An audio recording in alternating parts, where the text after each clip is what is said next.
Hi, I've been often asked about what are the skin signs of COVID and what can happen to skin if you do have the disease and after the disease.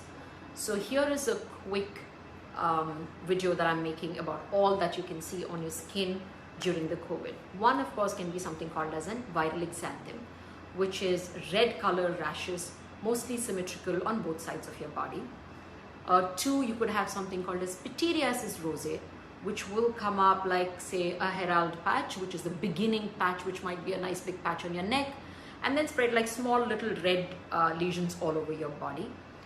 Number three could be urticaria, which is simply itching, right? You feel the itch, and then you might have those little like raised bumps on your hand along wherever you're scratching. So you could also have urticaria. Now that seems to be the most common thing that has been seen in Indian patients. I was talking to one of my professors from KEM yesterday, and she said that's the most common thing that they're seeing in the wards. You can also see something called as petechial hemorrhage, which means tiny little blood vessels breaking up, may appear as a bruise or may appear as small little red dots on a patch of the skin. That can again happen during COVID. Then the other thing that can happen is something called as COVID toes.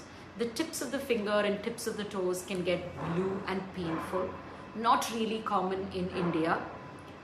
You could also have like an eczema kind of lesion on the neck and the chest, which could be extreme dry skin, and that can also get very, very itchy.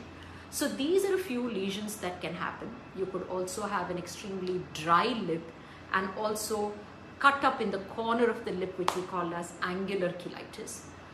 You can also have telogen effluvium, which is for hair fall in excess. The lip and the hair, we will take it up in another video. But what can you do about skin? Why does this also happen? Some are just prodromal symptoms of a viral disease itself, no matter which virus it is. You might get these skin rashes, but some are specific also to the disease itself. Now, what can we do to prevent, and why would these happen? It could be because along with the disease itself, there could be some other nutritional deficiency that is there, which could be taken care of. It could be because of lack of nutrition. We've been told by our colleagues who are in the front line, who tell us that patients just refuse to eat in the ward. Either there is lack of appetite or it's simply depressing, isn't it? You're not with your family at all. So most of them refuse to eat. So the nutritional deficiency, the already existing nutritional deficiencies which might be there for certain vitamins and minerals, these can also make it happen. And then lack of care itself. When you're suffering, when you're trying to kind of be there alone and just keep your spirits up, probably the last thing you're thinking is taking care of your skin in terms of your daily skin care.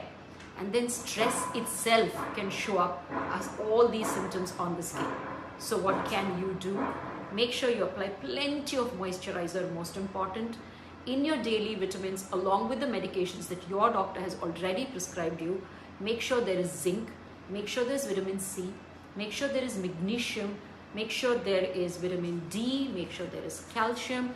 And also, because these are the common vitamins which every doctor, every nutritionist is talking to you, I'm sure most of you would have already taken this, but do not forget the essential fatty acids, the omega-3, 6, 9, probably things like lutein, zeaxanthin, astaxanthin, a lot of antioxidants, because your body is really fighting through all the stress and there will be a lot of free radical damage happening in the body.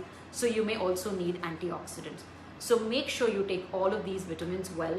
A nice warm shower twice a day might just kind of pep your skin up. A lot of moisturizer after shower will retain back the moisture and will help the body and the skin recover and repair itself. So these are few of things that you can end up doing, and which might just help you through the COVID times, and which might help you to take care of your family members who do have COVID, in just helping them through the process. So here you go. I know it's sad times, and I know there's a collective sadness around you. All of us are feeling it. So my videos might come across as dull and not energetic, but that's how it's feeling. But this is my contribution because I'm trained in this, I'm educated in this, and this is what I know to give back best. So my videos will continue, and please do let me know any topic that you may want to discuss, and stay safe.